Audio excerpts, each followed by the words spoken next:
Dun dun dun. Is that your getting in the mood sound? Yep. Prepping for the podcast. Gotta make music. Are you eating? No. Hey, stop it. It's gonna be picked up on the mic. I don't know how I'm gonna cut that out. That's fine. We'll figure it out. Okay. Anyway, maybe it's just me, but has this week felt like it's been long? Like, I know that we recorded last week and everything. Hello, Sawyer. It just feels like it's been a very long week. Yeah, Or is actually. it just me? No, it has. Just the last couple of days has already felt pretty damn long. Yeah, well, we were gone hiking all weekend and up at Storyland, so the weekend felt... Actually, it didn't even go by fast. It felt long, but it was good. But, like, just last week from when we recorded to now, it feels like it's been so much longer. It has. I'm glad it was good for you. Well, good is subjective. My body hates me, but it was fun. Aw, you sore? Yeah. Carrying around like a 25-pound baby on my back and hiking, 5 miles? It was fun. It was worth it.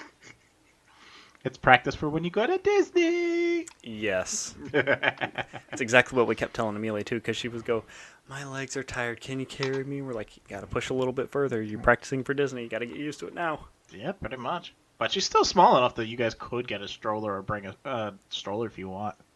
We're getting a double stroller, too, just in case. Okay, good. Yeah, gotta, cross all them T's and dot all them I's. Uh-huh. We won't have that option when we go next year, so take advantage. Yep. Yeah. All right. We kept talking about this earlier. I'm going to tell everybody else. We want to play Destiny, so we're going to get through this so we can get to play. Yeah. It's a new week, new story stuff. We love you guys, but we love Destiny more. Okay, you said it, not me. Don't you implicate me. It was your suggestion. Your own. Don't you answer. Shh. Shut the fuck up. How dare you? Not going to throw me under the bus. The hell? No, you pulling me along with you. All right, do you want to just jump into it? Sure. So we can gets to gaming? Yeah. Okay.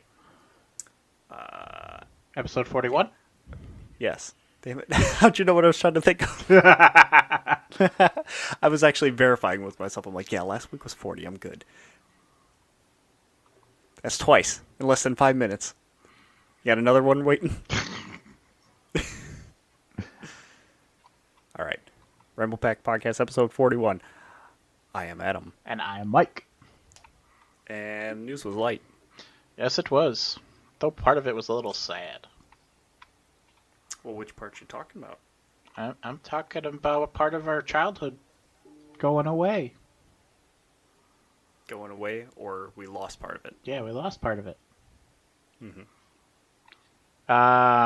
If you guys are Batman fans, another great voice actor passed away.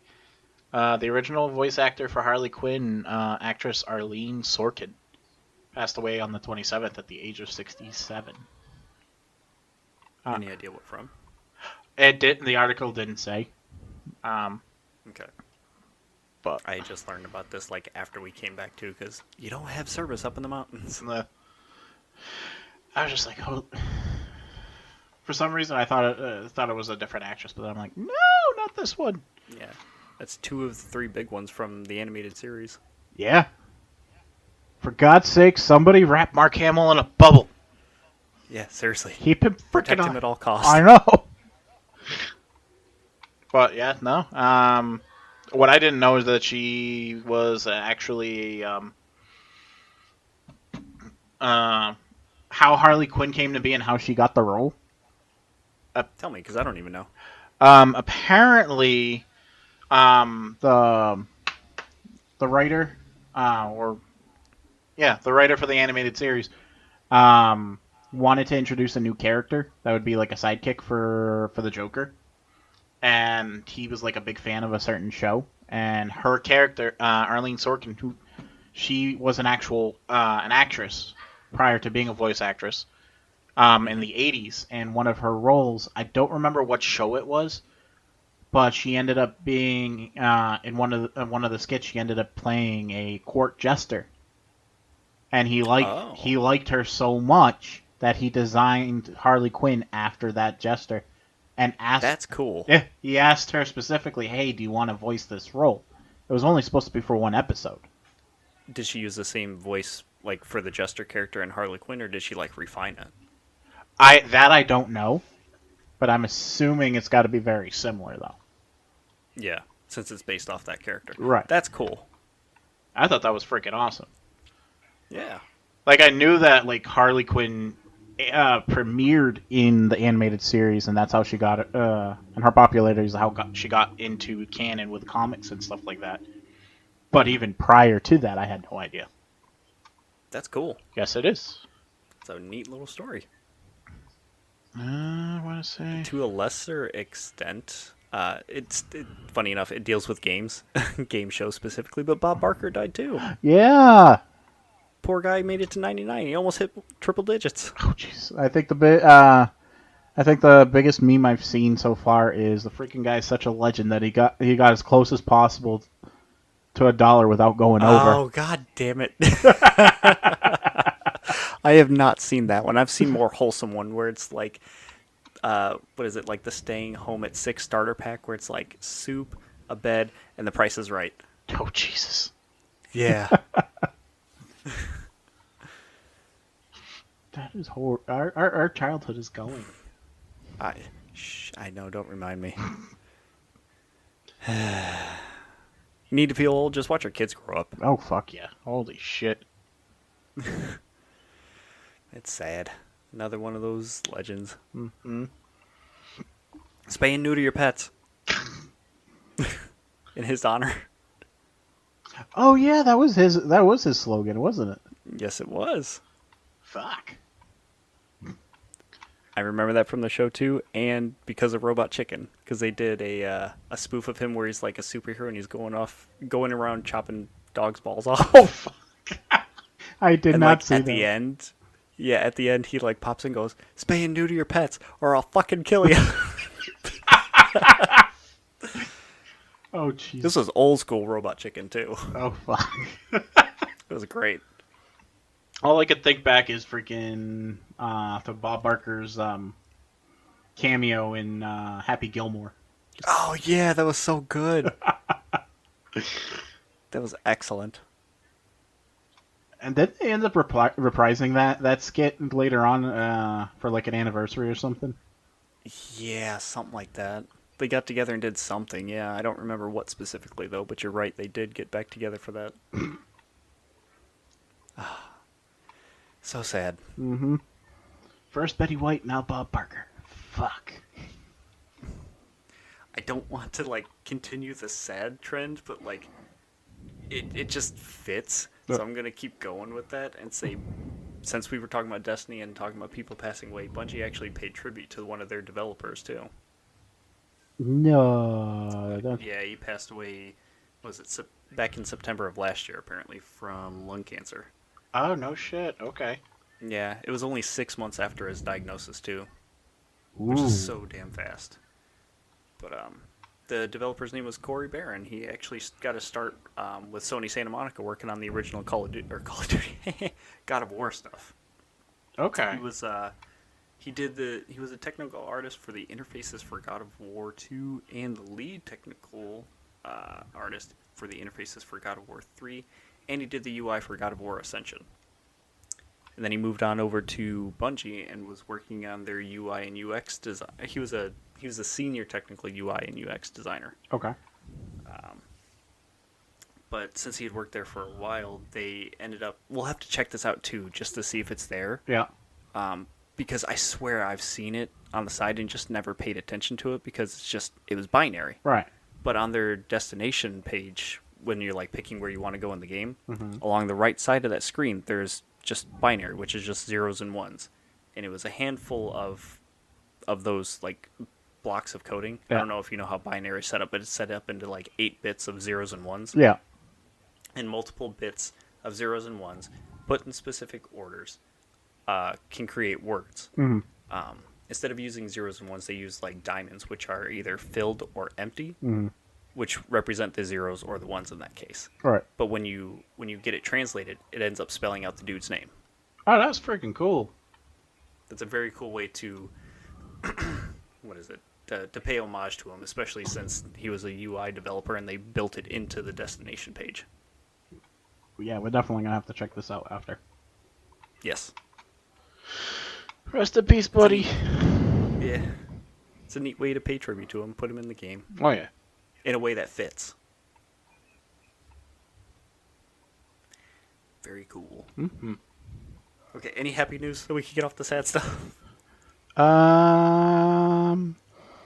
You can depending on if you pre-ordered Starfield or not, you can probably play it up to 5 days earlier than the original launch date. Hey, that's exciting. I did not pre-order it just because I can get it with Game Pass, but I know once I get my hands on it, I'm going to buy it anyway. Yeah. But I'm trying to stay as blind as possible about things, especially since there's been a lot of leaks, which we will get into in a minute. But yeah, what you getting at about Starfield? Oh, but they just announced the PC specs you need if you want to run the game. At minimum, you have to have an OS of Windows 10 or higher. If you want the specific version, 21H1, if that means anything to anybody. It doesn't mean anything to me, unfortunately. I just know I can't run it. You need an AMD Ryzen 5 2600X processor, 16 gigabytes of RAM, AMD Radeon RX 57 for a graphics card, or an NVIDIA GeForce 1070 Ti. Did I say that right? Yes. And DirectX, you need version 12, 125 gigabytes of available storage. And That I'm surprised about. And they said for additional notes, an SSD is required. So it's not just an external. It's not just a hard drive. It needs to be an SSD. I mean, that probably is like it's recommended, but you don't really need it, and it's probably just for loading stuff. Like I said, I was excited. I was surprised that it's 125 gigs only, considering how meaty that game seems. I figured it'd be a lot more, like 150 plus. Oh, okay. I mean, Baldur's Gate 3 was 150 something alone. I'm just wondering if it has to be internet connected type of thing, where like a good bulk of it has to be stored on the game, but the rest of it is being streamed off an internet connection type of thing. Nope. It's just a straight download, man. Fuck. Yeah. I fuck. You seem surprised. A little bit. But even then, the See, now you understand why I'm surprised it's only 125 gigs. A little bit. But I guess, well, totally different game, but base Destiny is like 110, 120, something like that. And they compressed the hell of it to get it down to that point because it was getting bloated. I mean, now on the Xbox it's up to 190 because it's including and keeping all the seasons together. Yeah. But yeah. I need to clear off space on my Xbox to make room for Starfield for next week. Can't you connect an external hard drive? No. This is going to be one of those games that is... well, for me specifically, since it's Game Pass, it has to be on either the internal or one of the expansion cards. For the external hard drives, it can... This is so dumb, and I hate this part of the Xbox, but for Game Pass games and for Xbox Series X or S enhanced games, those have to be on the internal or on a storage card. Okay. Anything else, such as a game without that kind of stuff, like just the game itself, or Xbox's games with gold games, can be put on an external hard drive. The X and S enhanced games or Game Pass games or anything of that similarity cannot be put on an external. And I don't know why. Now, you're gonna have to refresh my memory. Game Pass is like the PlayStation Plus catalog, right? Right. Correct. Okay, so then that means PlayStation Plus. Okay, so then there is a plus that Sony has against the Xbox because you can have stuff on your external hard drive. You just have to have the subscription and an internet connection, and you could still Right. play it. Now, I believe that the enhancements are optional. Yeah. I just haven't toyed around with it enough to find a way to turn that off and only download a base version of it. Yeah. But, I mean, the enhancements are nice. Yeah. It helps, so. If you're gonna be To playing a each new their own, I if guess. you're gonna play a new shiny game, better do it with all the bells and whistles. Hell yeah. Ah, but I think That's that's. all. I know I can't play it on my computer, so I'm screwed. Yeah. That's okay. You are always free to come over here and play. This is true. Nope, never mind. I was thinking about something, but it won't work because it was Xbox One X, not this. So, doesn't work. Boo. Yeah. I just have to spend like an hour rearranging all my stuff to make space because I have to download it so that way it's ready to go on the 6th. You have fun with that. Oh, I will. This is going to be the one and only thing that's going to tear me away from Destiny for a while. Boo. Sorry. You gotta make I mean, time. I'll hop on Discord and talk to you guys, but I'm going to space in a different sense. I'm like, you son of a bitch. Also, the embargo is up in 2 days, so people who have played it early will be allowed to talk about it. Ooh. So now we're going to have... Next week is going to be all Starfield. That's what the podcast is going to be about. Just covering all the shit that people are talking about. It's going to be hard not to. Oh yeah. Agreed. So since you mentioned PS Plus, some of the stuff has leaked from it? At least one of the games. In in timing with the reboot for Saints Row. It's supposedly heading to PS Plus for the September free game. Um, they they haven't identified the other two games, but they're saying that one, so they can guarantee at least that much. Is this specifically the reboot is coming? Not the original? I want to say yes. I want to say it's the rebooted version, which It's a is very interesting get for them. a little bit. I'm like, what the? Why would you put that out for free if that's the rebooted version? Yeah. Or is the rebooted version not doing as well as they originally intended? I'm guessing you don't remember us talking about it. I do not. It was a doo-doo game. Okay, then that. People were not happy with like the gameplay and like just shitting on the writing. It was so bad. It was like, hey, fellow teens, look at me kind of thing. Yes, I remember now you talking about that. Yeah. Sorry, my memory's horrible lately. It's fine. It was a while ago too, so no big. Listen, my memory's so bad to the point that I had to get a pill box to remind me that I took my pill. Oh man. I'm going downhill. It's one of those things. Oh yeah. I have my wife to remind me to take my shit every day, so that's my pillbox. That works. Trying to think. Oh, besides, whatchamacallit, besides the embargo being up in 2 days, and besides TMNT's DLC coming out in 2 days, Uh-huh. we're also getting a Nintendo Direct, and it's going to cover 15 minutes worth of the new Super Mario Wonder game. Ooh. Yes, that's all that they've said. I wonder how much they're actually going to show and share and tell about it. But I'm excited. This is going to be the first role for the new Mario, right? First role for the new voice, yep, and the first 2D Mario in a while. I say 2D, it's Yeah. side-scrolling, but it's 3D side. It's 2.5D. It's 3D, but it's only side-scrolling shit. Right. But yeah, it's the first proper 2D side-scrolling Mario in a long time, and it looks very full of character. That's sarcasm? No, I'm serious. Oh, okay. I'm being dead serious. There's a lot more talking from like. There's flowers in the background that you walk by and will talk to you. Mario seems a lot more animated. A lot of the animations that go on are like, it seems like full of life and shit. When things go on, that Mario interacts with, there's a lot more animation to it. Yeah. It seems a lot more alive and animated. Ooh. Okay. And again, you turn into an elephant somehow, and I want to know why.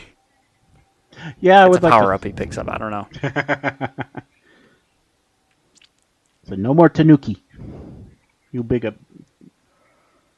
Boo. That hopefully. I mean, that's like one of the staple ones. I thought it We'll was. see what they get. I thought it was specific to a game though.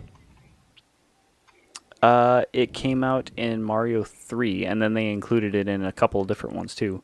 What is it? We were playing Super Mario 3D World, and the Tanuki suits in that too. Okay. Yep.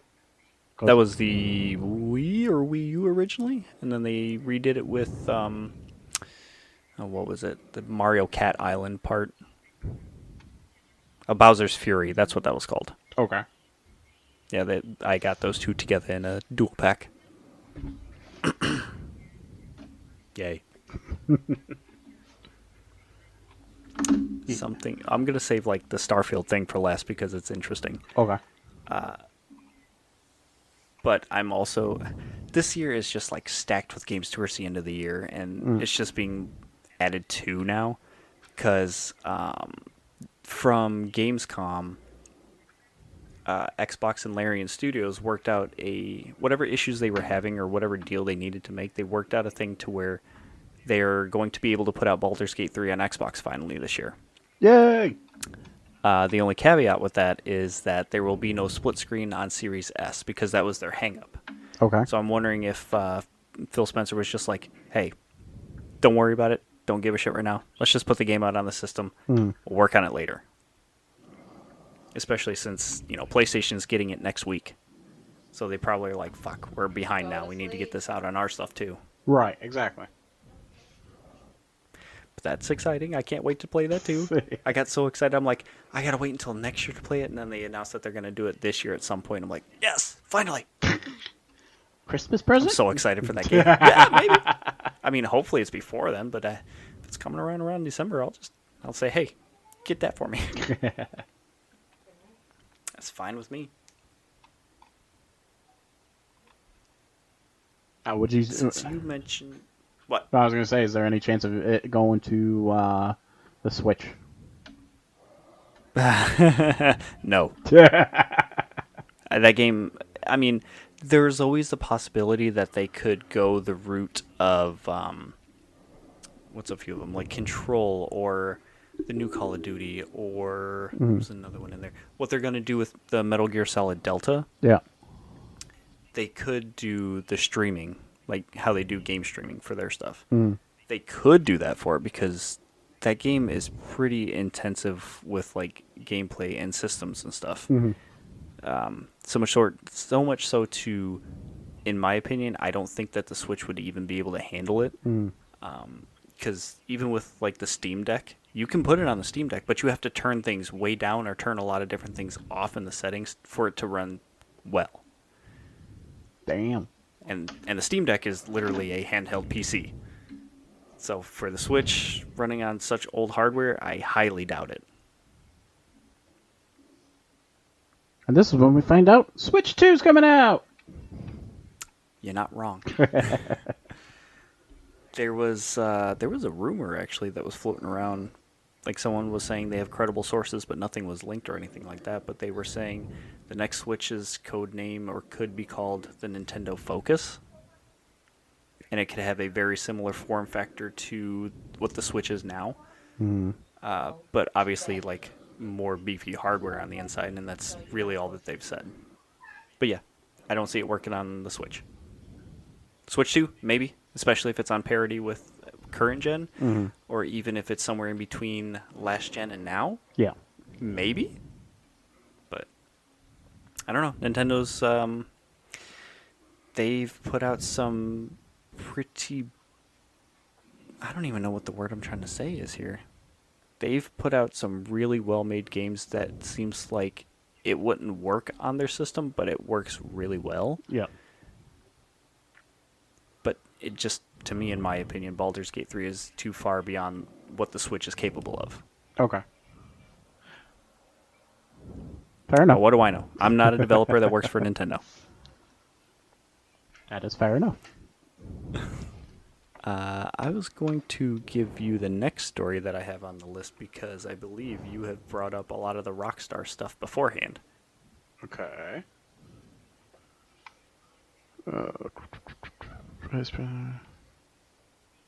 No shit.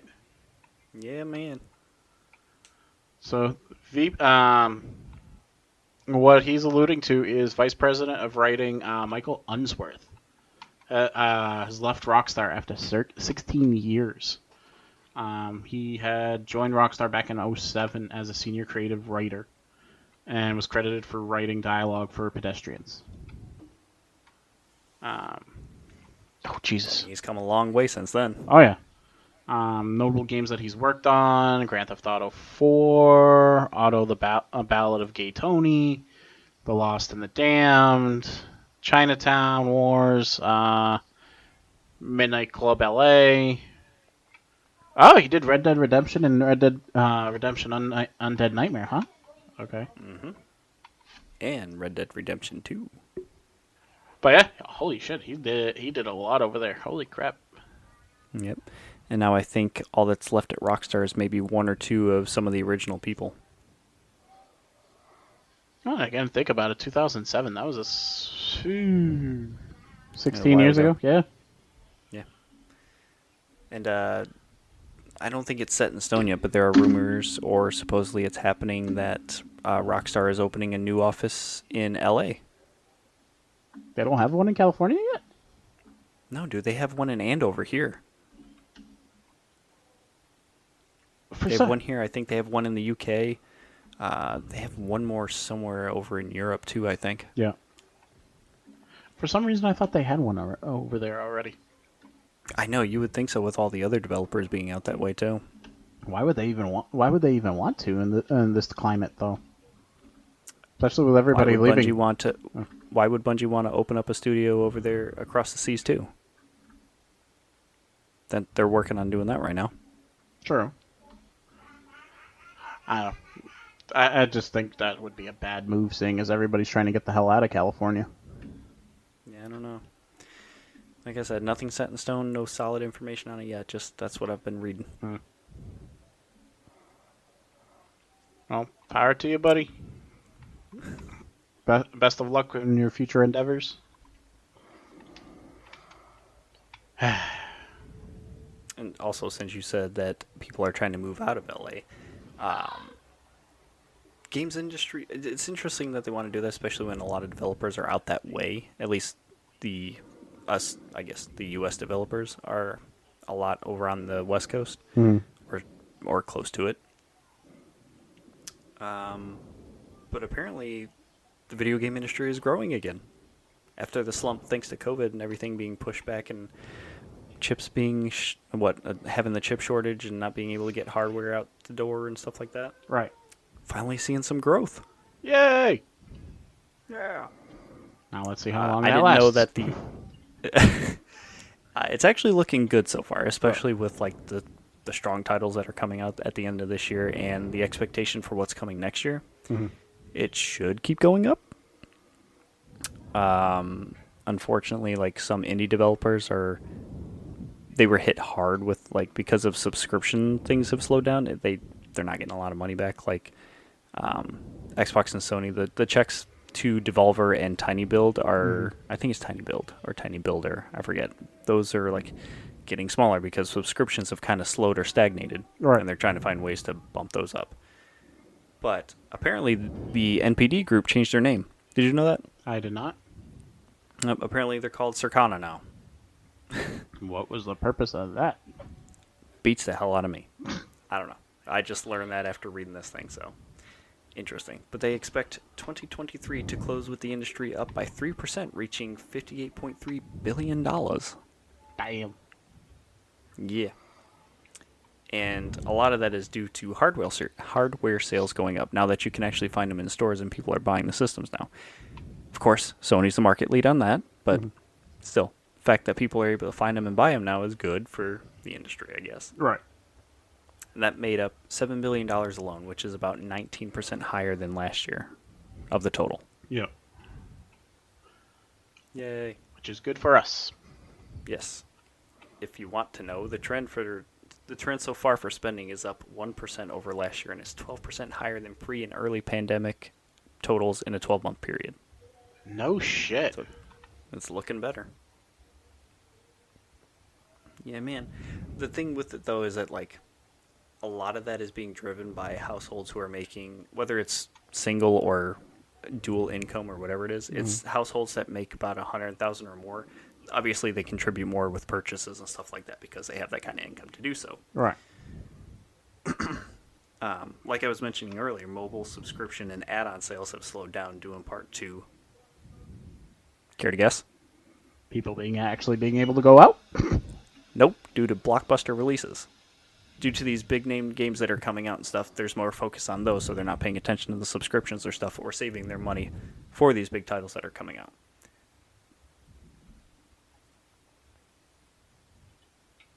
So it's interesting that kind of give and take. Yeah, but are the subscription prices really that bad?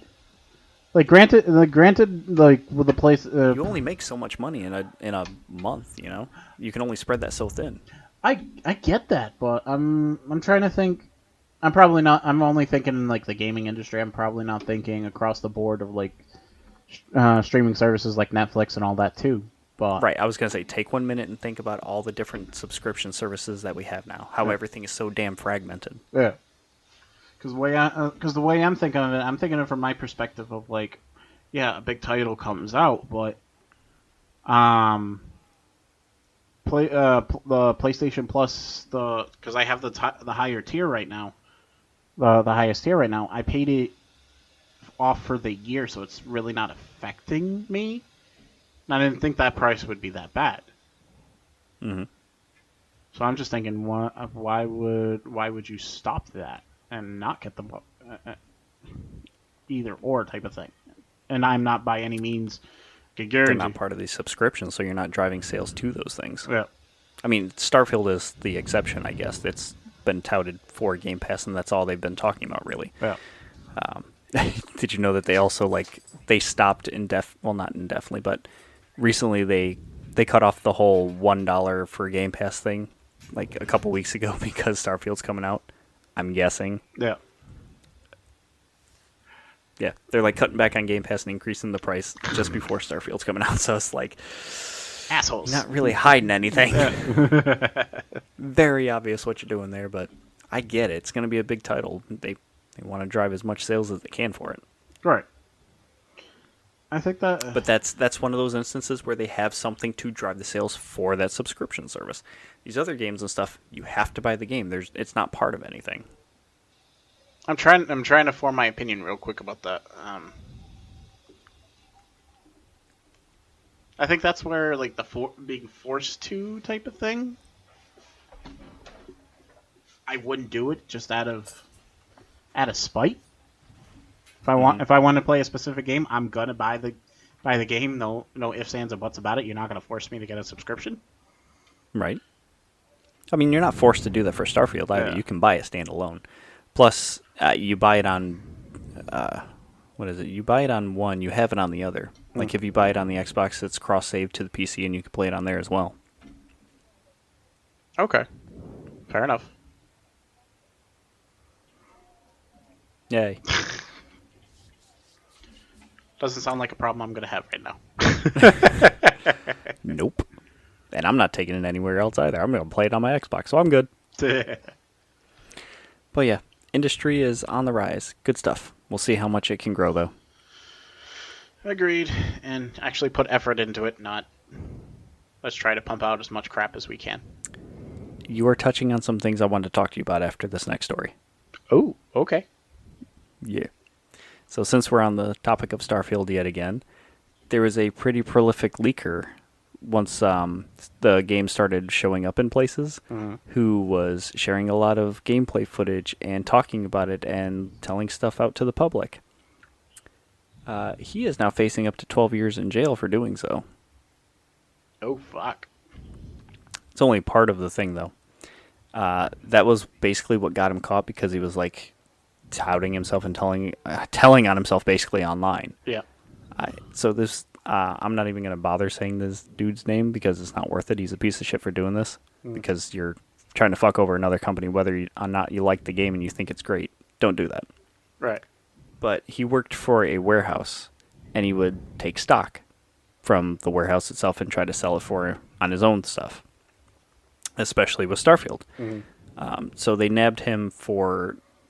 He's been indicted on felony charges for theft, which includes copies of Starfield.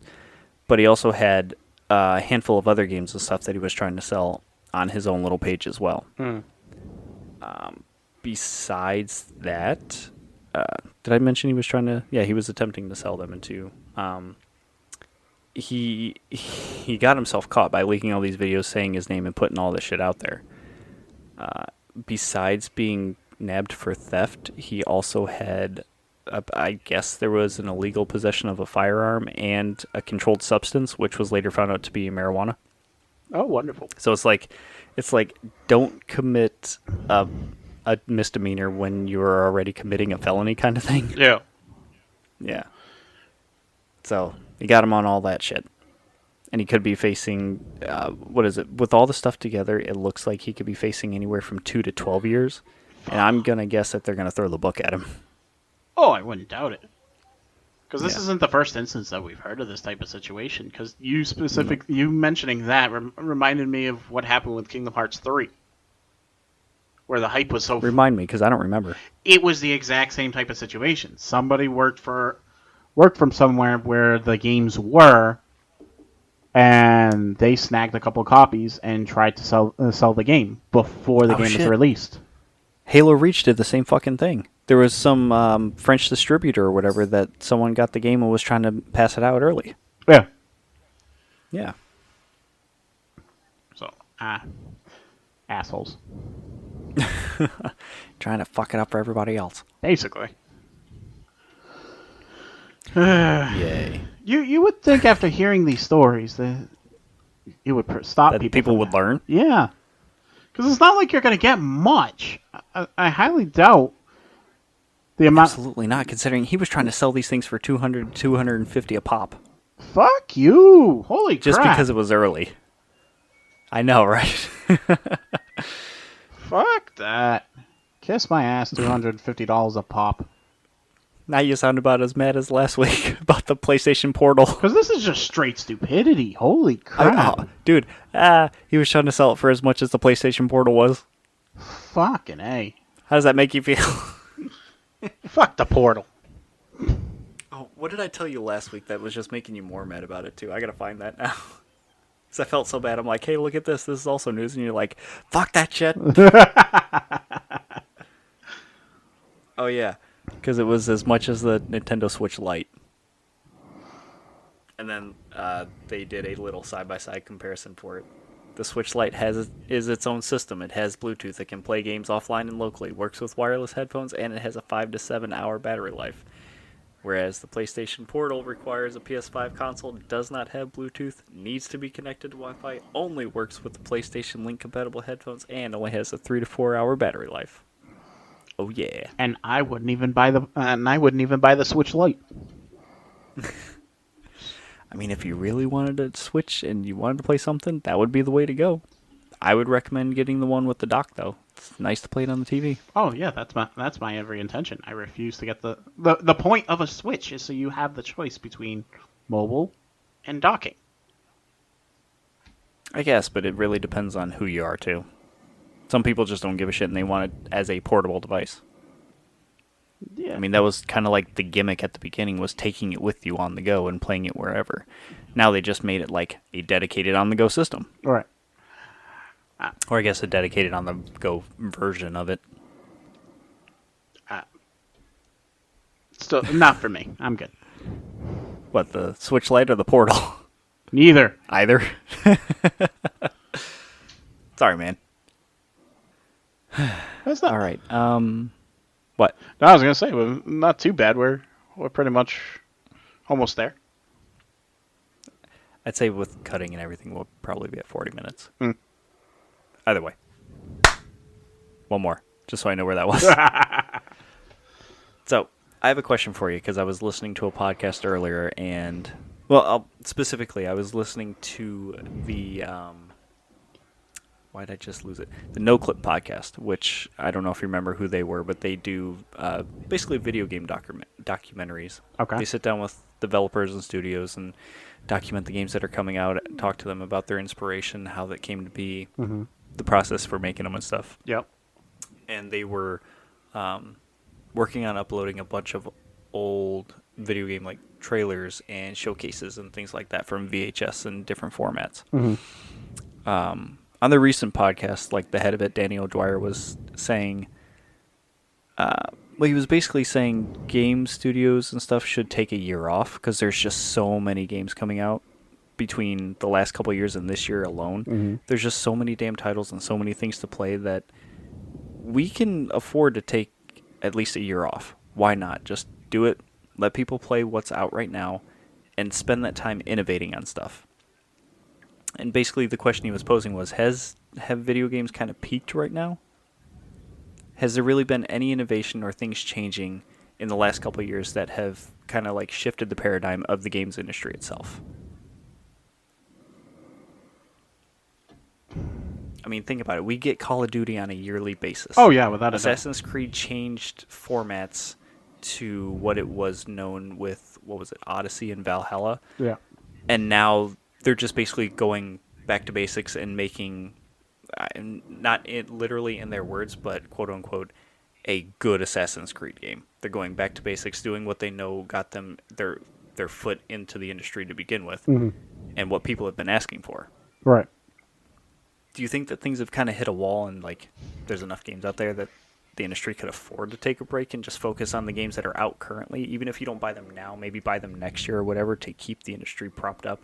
So that way these studios can actually take some time, breathe, work on some new innovative ideas or titles or anything like that. That actually brings a point to an article I read earlier. I'm surprised I didn't put it in a note. Do I agree with that sentiment? Yes. Do I see video games doing that? Absolutely not. Just because, like you said, there's a lot of stuff that's came out. They're push, trying to put to get all these products out. And But do you think that hurts or helps the industry, really? both. It helps the industry as far as volume wise, but it's hurting the industry as far as innovation and Quality? and quality. Seeing as one of our biggest gripes lately is them releasing games that they're immediately coming out with patches Yeah. for game-breaking glitches. Where before, prior to us having internet and shit like that, these games had to be tested thoroughly before they were released, or else they were fucked. Yeah, Starfield's being touted as like the least buggy Bethesda game that's coming out, which, sure, that's good. So that means that there is going to be like a day one patch, but it's not going to like change anything significant. It's just like whatever minor bugs that they didn't get to at first. And Baldur's Gate 3 was like a perfect game when it came out too. There was really no bugs or glitches, or like if they were, it was super minimal.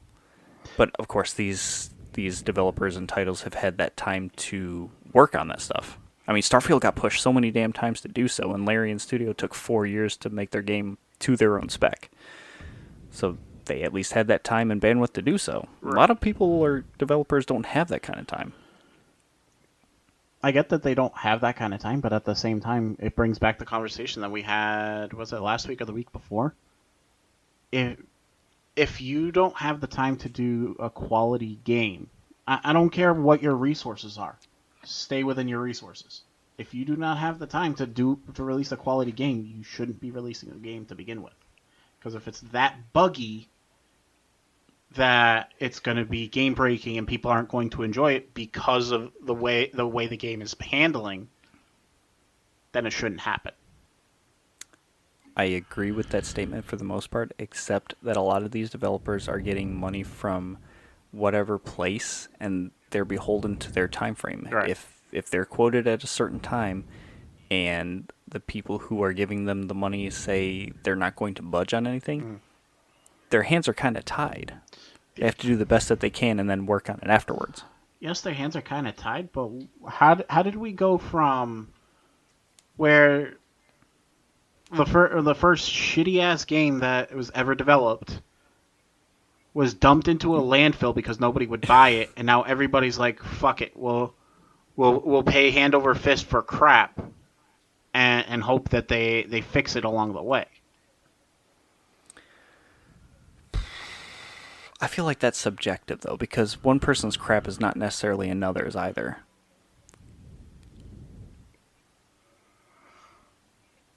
Like, some people will say a game is crap and not like how it plays. And sure, like, on a subjective level, it doesn't play the great. It's maybe stiff in its movements, or, like, the puzzles are lame, or there's bugs in the game. Right. But there are some people who just love the shit out of these games and will buy them no matter what because they find it fun. It's not a problem to them. I feel like that's really subjective.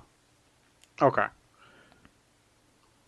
And along those lines, I do agree with that part. I was leaning more towards like needing to do patches where the game's not working.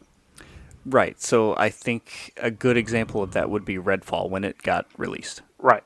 That was a broken mess and needed a lot more time and effort.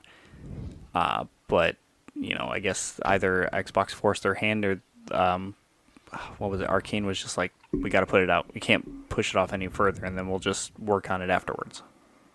That's the studio's And fault. that's really not how it should be. Right. That's the distributor's fault at that point, or the big head honcho, however you want to name it. It could fall on both of them as well. Right. Well.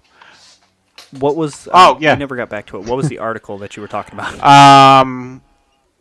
Big name. One of the an article that I was reading. Apparently, a studio closed its doors like a couple of weeks after they released one of like the best games this year.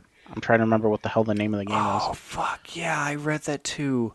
It's just like they burned all their money in development, I think, and they just had to close. Yeah, because they were too stressed out. They couldn't handle it anymore. They didn't have the budget anymore. They just shut down. Find it. It was something Gambit. I don't remember. But it's also like but it's also reminiscent of what the story that I was telling you about the studio that did Life of Pi. They made an amazing movie, and then they shut down because they went bankrupt. I think I found it. Weeks after releasing an acclaimed game, a 15-year-old studio shutting down. This is from GameSpot. After the well-received Desperados 3 and Shadow Gambit games, Me is calling it a day in the risky and demanding games industry. Wow. Apparently, Shadow Gambit: The Cursed Crew will be its final game, as the studio will be shutting down over the next couple months. They explained that a variety of reasons led to its decision to close up shop, with the quote-unquote increased financial pressure and level of risk in producing a video game being a big factor. Game creation requires an extraordinary amount of energy and passion, resources that ultimately pulled developers away from their loved ones and families. So it just sounds like it was too taxing on them afterwards. Right. They also said, specifically the studio said, we also have to acknowledge that our future production costs are growing faster than potential revenues of our genre. The increased financial pressure and level of risk became unsustainable. That's the thing too. Development is not getting any easier. If anything, it's getting harder. Yeah. And prices just keep going up in all senses of all senses of the word. In every corner of any kind of production or the world, basically, just prices are going up. The cost of living fucking is skyrocketing. Yeah, basically. That sentiment is the very mirror of what's going on in VFX studios right now. Yeah. The bar is being set so high. Yeah, the studios can throw millions and millions of dollars at them, but if they don't have time to do what they need to do, all that you're going to get is crap and burnout. and studios shutting down because they can't handle it. Burnout's the biggest thing, yeah. And I mean, you can throw money at them, but at some point, money's not going to be enough, or there's just not going to be enough money. All right. Well, I want to say is like the perfect example is look at the most recent Marvel movies, or even their TV shows. Look at the shows, yeah. Yeah, Disney threw a crap ton of money at it, but their VFX Doesn't studios, make it good. right? They were so rushed, and the VFX studios were so overtaxed that they couldn't do shit. It looked crap. It looked like crap. Like for example, You know, it'd be cool if Bob Iger took a fucking pay cut and paid everybody else, but good luck with that happening. yeah, because after he did it with last time he did that was when Chapek took over. He was willing to give a pay cut, but then they got fucked over. Yeah. It was like, fuck you guys. I'm keeping my money this time around. Well, let me go back to something I mentioned earlier was innovation. Yeah. When was the last time any game released that was really innovative in the industry? What changed things? There hasn't. Does anything come to mind? What game can you think of that kind of like changed the way you looked at how a game is played, or games in a specific genre that you liked? It put a spin on it that really changed how things were, or shifted it, I guess. Oh, Jesus. This is the little bit of research I was doing before we started. For me personally, as far as my repertoire of games, I want to say it would have to be recently. The most recent was Destiny 1. Just because it put a different spin on shooter games, space games, because I didn't care for Halo. I'm sorry. I'm going to say this right now. That's fine. I was never a fan of it. I was even very skeptical about Destiny 1. The only reason I got into it was because my father-in-law liked it, and he was like, "Hey, I need somebody to play with me," and he got me the game. So I gave it a shot. That's when I realized it was completely different than freaking Halo. Before that, I would have to say Final Fantasy X. Mind you, this is out of my wheelhouse of games. I'm sure there's other games out there that impacted the industry before that, but for me, that's the turning point in the system, because that was the first, I want to say, blockbuster game that Square had put out that was a Final Fantasy game that wasn't across multiple discs, and it looked freaking phenomenal. Yeah, I was going to say they changed the art style for it, but it's very similar to the FMVs from Final Fantasy VII and the look of Final Fantasy VIII. Right. They kind of have that, I don't know what else to call it, but like the Final Fantasy look. Right, exactly. This is that was the first time seeing that it is possible to have cinematic quality graphics for an active game. Right. I have a perfect example of things that literally shifted the paradigm of the games industry and became like a focus or something that you needed to have. Mm-hmm. Back in 2009, a little old game called Minecraft came out on PC. Oh, yeah. Now, name me a game that does not have some sort of crafting element in it. Oh, fuck. You're hard-pressed to find a game that does not incorporate some sort of crafting in it now. It's become a thing. Yeah, pretty much. Outside of RPG type games, you didn't see that. You're right. And I would say like that's the biggest one. For example, like back in the day, you had Halo and Call of Duty going neck and neck at things. Mm. But they were fighting over the multiplayer space. Halo itself showed that you can put really good story in a first-person shooter, but the multiplayer was like they kind of changed the way you looked at arena shooters. Right. Call of Duty, also, same thing. they were more about like twitch reflexes and being able to work with your team, whereas Halo was like you had to run as a squad and team shoot people to take them down and come out on top. Right. It just basically changed the way you looked at those kind of games and how you played them. Before that, I mean, there was even Mario. You had platformers and things like that, but I would argue that Mario was like the one that changed how you looked at it, and people started building games similar to that. Mm-hmm. And then I already mentioned Assassin's Creed earlier, how they're going back to basics, because that was like they kind of reinvented parkour in a video game. Sure, you had Mirror's Edge, which was a first-person parkour game, but Assassin's Creed incorporated parkour as like a main selling point of the game, and actually kept the mystery of that. That's another thing. The mystery in video games and their narrative has kind of disappeared as well. Sure, you have twists and turns in the story, but there's no like air of mystery around it. Whereas Assassin's Creed, when it first came out, they didn't tell you jack shit about what that game was about. Mm-hmm. They just showed you were this guy, you were an assassin, you're running up on buildings and stuff like that. And every so often you would get like glitches in the game, and they were like, you'll find out about that when the game comes out. And then it comes to find out, like, you're just a dude in the regular world where you're put in a computer and you're reliving all these simulations from his ancestors. Right.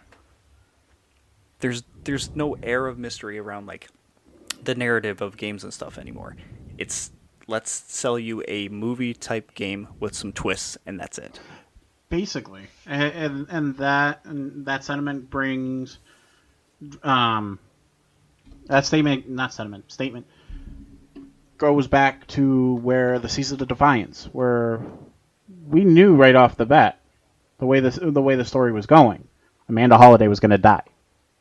Yeah. It was the way stories. That's hard though. It's hard to like telegraph a twist without giving it away too. Yes. Games are weird. Games are weird, but at the same time, we've seen in older games where it took us by surprise. And we had no idea that was going to happen. Right. I guarantee you, this is just really quick, I guarantee you that if if Bungie turned around and took like the entire story of Destiny and put it into several books, like that thing, and literally from D1 up until the end now, and put it in a book format with their writing, it would be some of the best stories that you read. Outside of gameplay, nothing's getting fucked with. Right. They'd be able to tell the exact story that they want, and it would be excellent. But when you add gameplay to that narrative, it kind of changes how you have to tell that story and try to figure out how to work it in without ruining stuff. Right. Do I think they need... bringing it back to like the original question, do I think they need to take a break? Yes. Absolutely. I think I agree that we have enough volume that people need to be able to take a break, relax, discuss what the next story is going to be, and go from there and build. Mm-hmm. But that would also mean the companies that are backing these games need to realize that too, and are going to be like, okay, we're okay with taking a break and taking a hit for a little bit while we try to milk what we have out. But that's not going to happen. No. Because it doesn't push the industry forward. Right.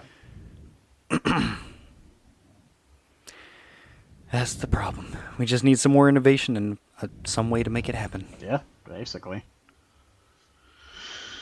Hey. I'm wondering what the next thing that's going to change things is going to be. You and me both. I would definitely like to see... I've been waiting to find that out because along those same lines, let me try that again.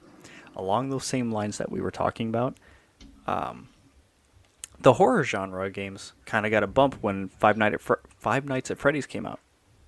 There was a whole new thing where it was like, I don't know, it was a twist on the horror genre. Instead of having like Resident Evil and jump scares, well, this was a jump scare game, but instead of having things like Resident Evil and Silent Hill where it was more like psychological or monster oriented. Yep. This was tension. This is real, actual stuff that you were in control of. You had to do things in the game, and if you fucked up, you knew that you were going to get jump scared by it, so you were trying everything you could not to. Yeah. And then you had a lot of games that were building off of that kind of idea after that. Mm-hmm. So yeah, that's another example of industry changing to Mm-hmm. some. Yeah. Yep. And then I would say Minecraft is also to blame with this part, but like survival games are becoming a big thing too. Hmm. Minecraft had its own survival mode where you were running around, you had to eat food and defeat monsters and stuff, but then a lot of other games kind of took that and ran with it too. Because then you have literally a game called Don't Starve, which is basically what you're doing. You've got Sons of the Forest, which is you survive a plane crash and you have to survive in a forest where if you are literally not building to survive and protect yourself, some tribe of cannibals is going to kill you and get you. You had Slender Man back in the day, which was supposed to be like a psychological kind of thing, but that wasn't really survival. Right. But it's just like those kind of games kind of help push those genres forward. They actually innovated on those areas. Some of these were just not getting that kind of innovation anymore.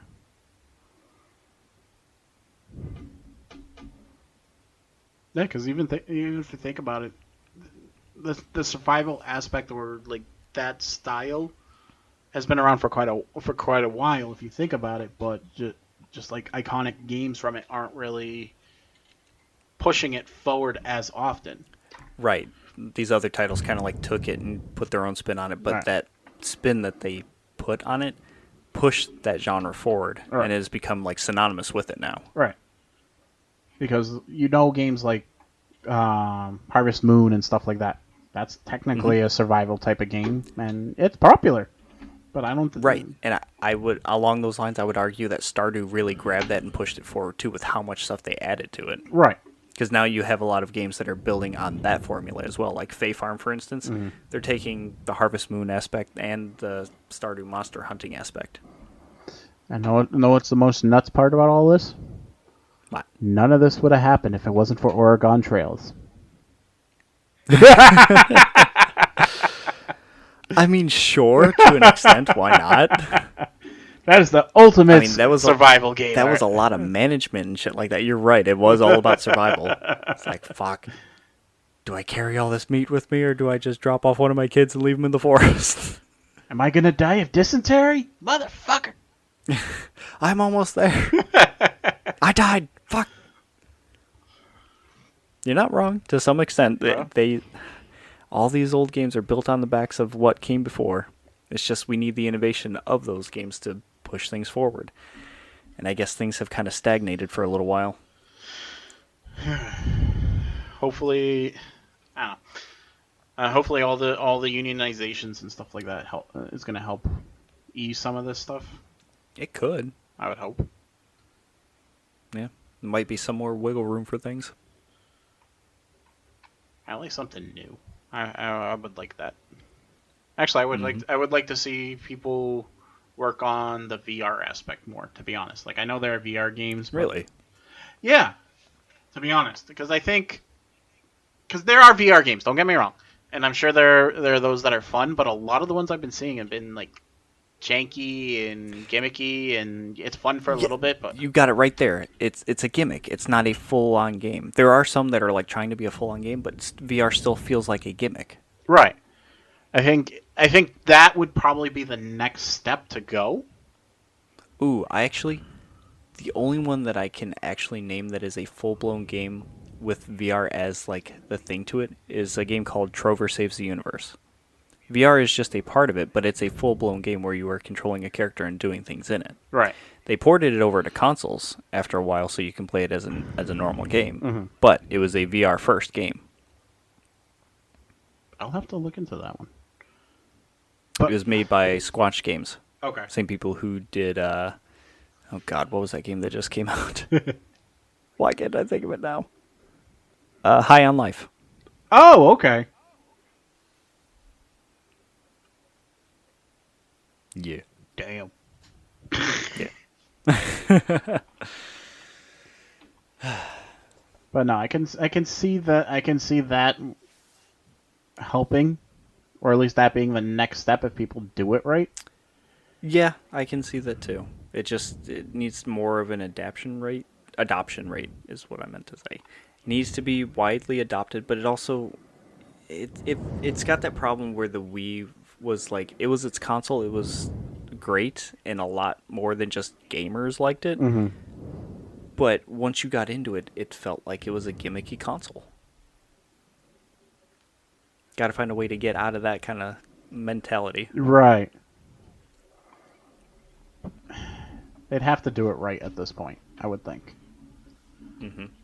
Because then it would have to be like a good couple of games that I think if they designed it the right way, it could work. I agree.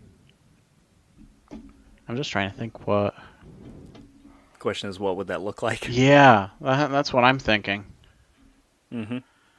Because I can sort of see Destiny sort of working well in that type of environment. But you'd have to be in first person all the time, though. Not to mention VR makes a lot of people sick. Motion sick. Yeah. Oh fuck! I didn't even That'd be think. tough. I didn't even think about that part.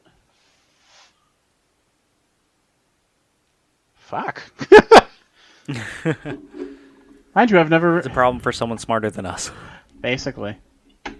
Because, like I said, the last time I did VR was back when we were kids, and that was at like an arcade, Mm-hmm. and that was a janky setup.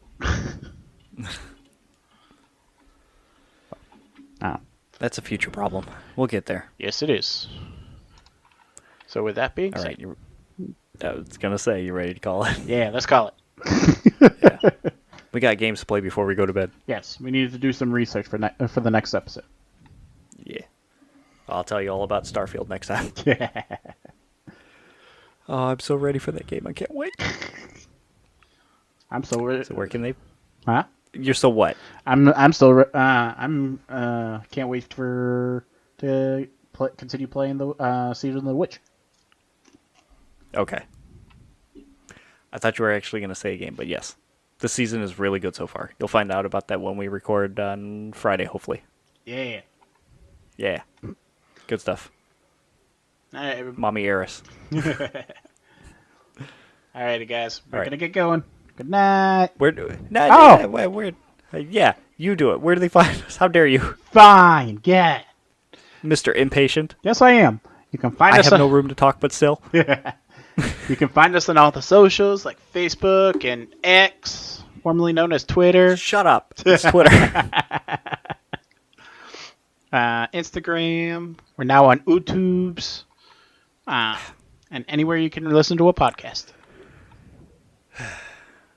Yes, I said YouTubes. Yes. Get over it. Yeah, I know. Don't you tell me to get over it. There's a game called Getting Over It with Benefati.